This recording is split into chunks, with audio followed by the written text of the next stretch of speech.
I, 42F, have been married to my husband Tom, 45M, for 8 years now.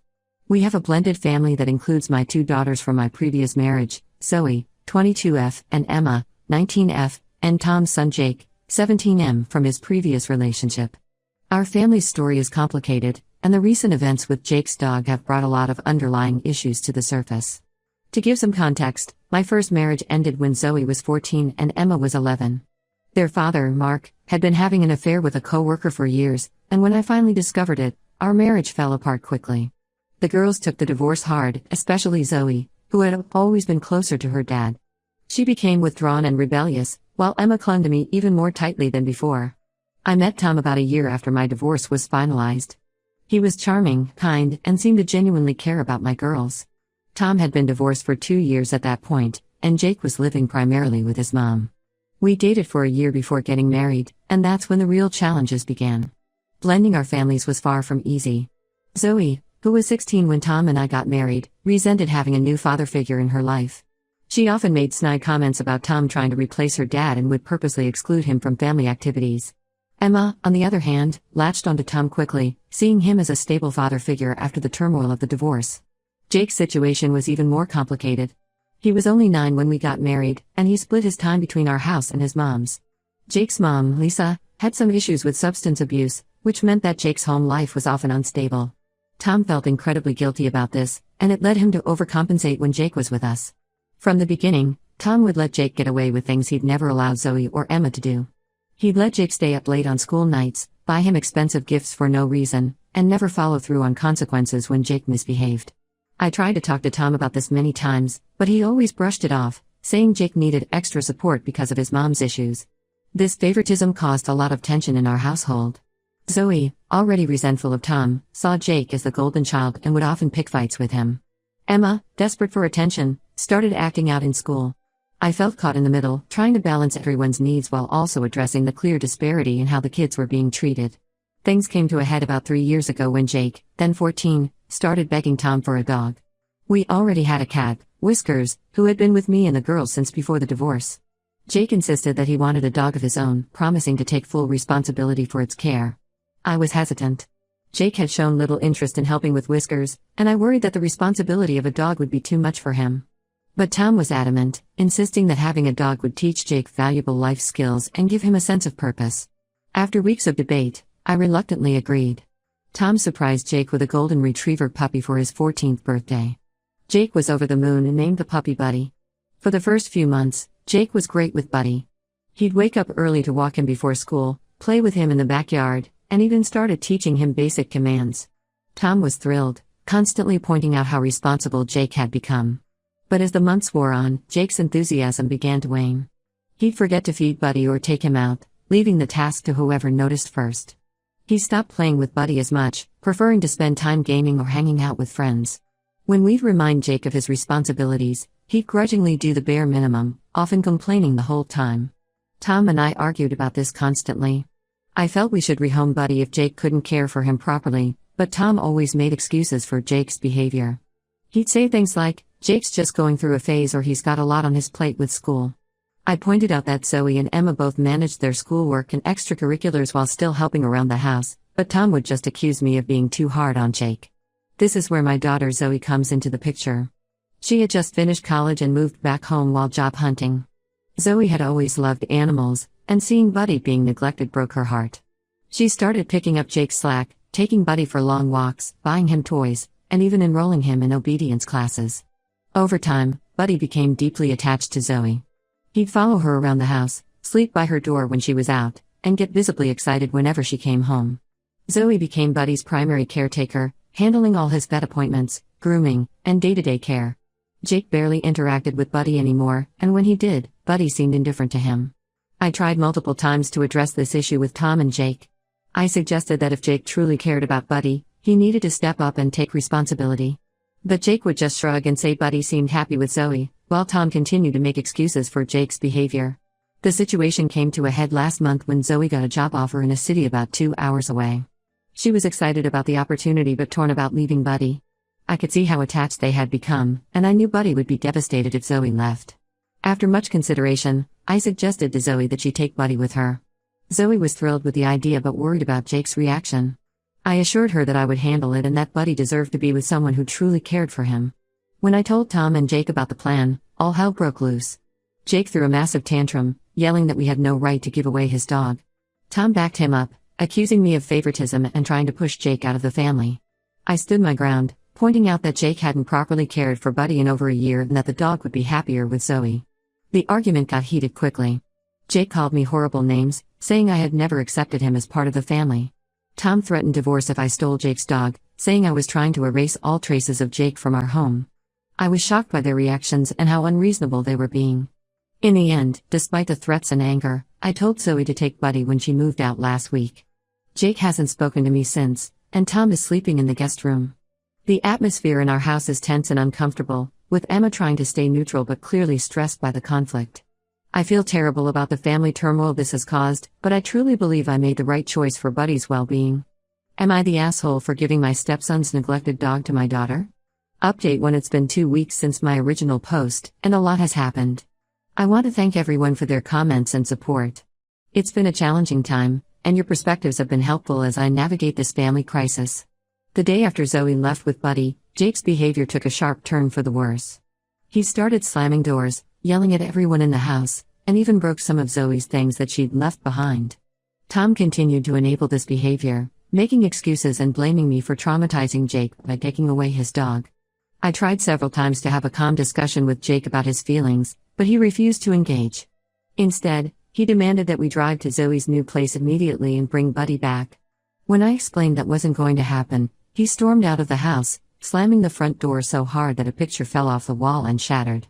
A few hours later, we got a call from the local police station. Apparently, Jake had convinced one of his friends to drive him to Zoe's city. They had shown up at her apartment complex and caused a scene in the lobby, demanding she return Buddy. The building manager had called the police when Jake refused to leave. Zoe, understandably frightened by Jake's aggressive behavior, had locked herself in her apartment and called me in tears.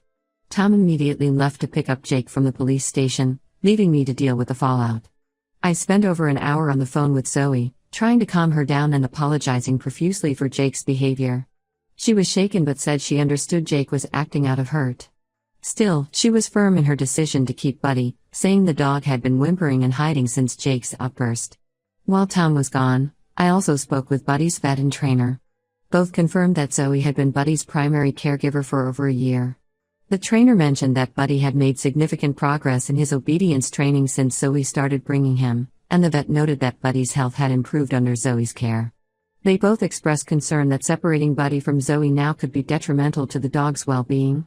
When Tom and Jake returned home, I tried to have a family meeting to discuss what had happened. However, Tom shut it down almost immediately, saying Jake had been through enough and needed time to process. I was furious at Tom's continued refusal to address Jake's behavior and his role in enabling it. We ended up in a heated argument after Jake went to his room, with Tom accusing me of never having accepted Jake as part of the family. The next day, I received a cease and desist letter from a lawyer Tom had apparently contacted without my knowledge. The letter demanded the immediate return of Jacob's property, the dog known as Buddy, and threatened legal action if we didn't comply within 48 hours. I was stunned that Tom would go to such lengths without even discussing it with me first. Feeling overwhelmed and unsure of my legal standing, I consulted with a lawyer of my own. She assured me that we have a strong case if it comes to a legal battle. Buddy has been in Zoe's care for over a year, all vet records and expenses are in her name, and we have multiple witnesses to Jake's neglect of the dog.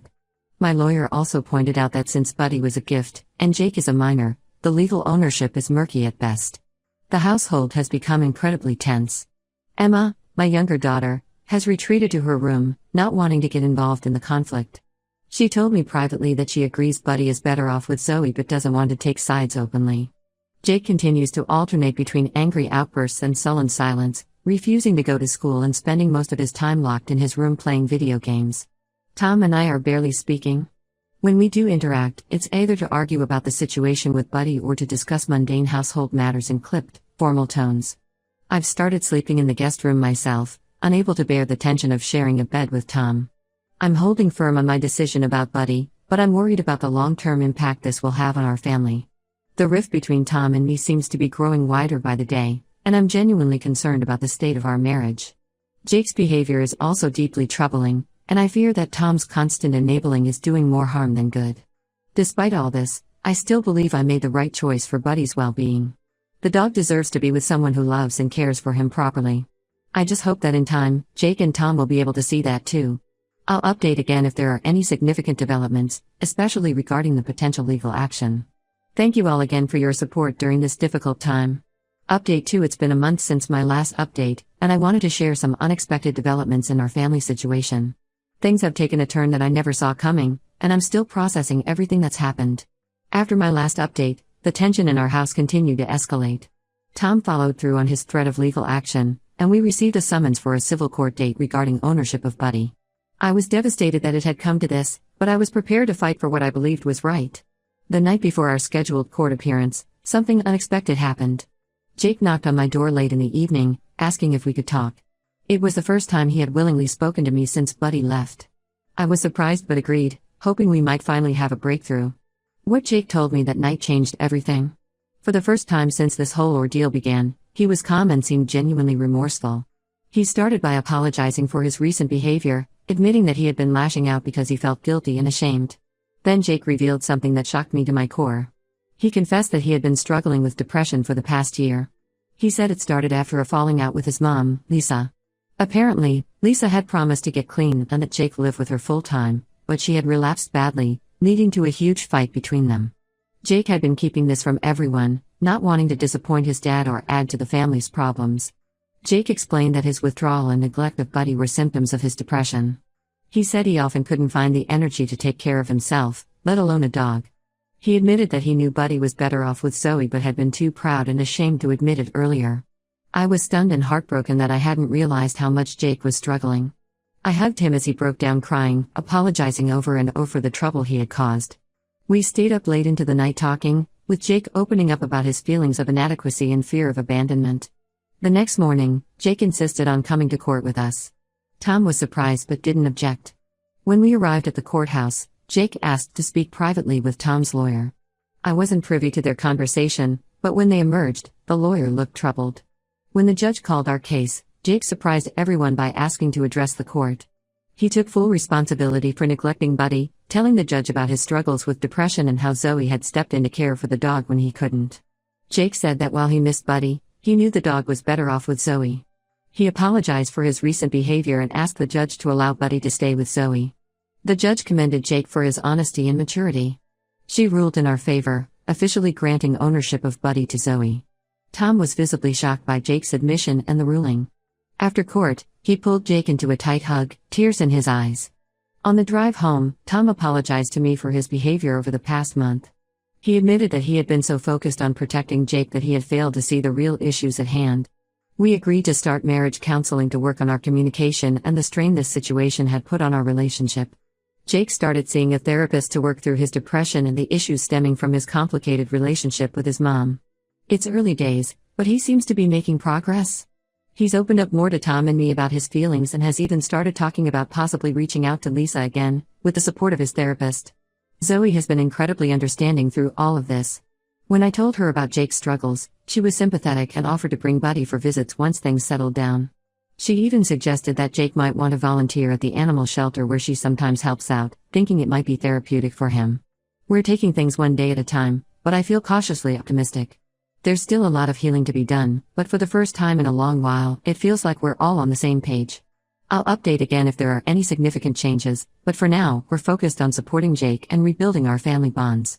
Final update: one of the most significant developments has been Jake's involvement at the local animal shelter. What started as occasional visits with Zoe has turned into a regular volunteer position. Jake spends several hours each week helping care for the animals, and it seems to have given him a renewed sense of purpose. He's formed a special bond with a three-legged cat named Tripod and has been talking about the possibility of adopting her.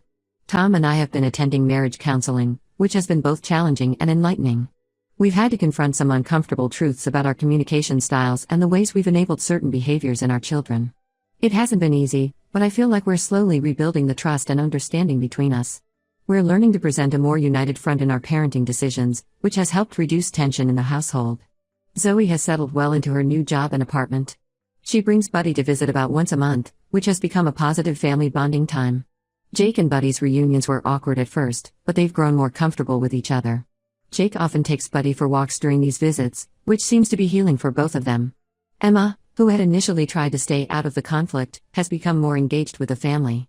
She's opened up about feeling overlooked during the whole ordeal and has been working with a school counselor to address some of her own insecurities. Tom and I have made a conscious effort to spend more one-on-one time with her, which seems to be helping. As for Buddy, he's thriving under Zoe's care. She recently sent us a video of him completing an advanced obedience course, which made Jake beam with pride. It's been heartwarming to see Jake celebrate Buddy's achievements without the possessiveness he once showed. Our relationship with Tom's ex, Lisa, remains complicated. Jake has had a few supervised visits with her, which have been emotional but ultimately positive.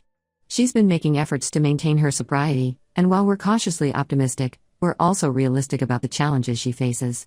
Last month, we had a family meeting where we all sat down and openly discussed the events of the past year. There were tears and apologies all around, but also laughter and a sense of renewed connection. Jake formally apologized to Zoe for his behavior and thanked her for taking such good care of Buddy. It felt like a significant moment of healing for our family. Looking back, I can see how this difficult situation ultimately led to some positive changes for all of us. We've learned valuable lessons about communication, responsibility, and the importance of addressing underlying issues rather than just surface behaviors.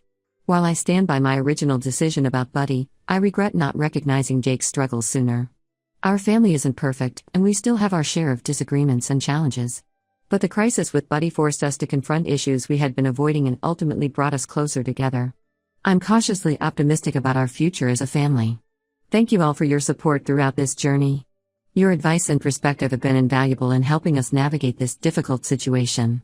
While I don't anticipate needing to post any further updates, I'm grateful for the role this community has played in our family's story.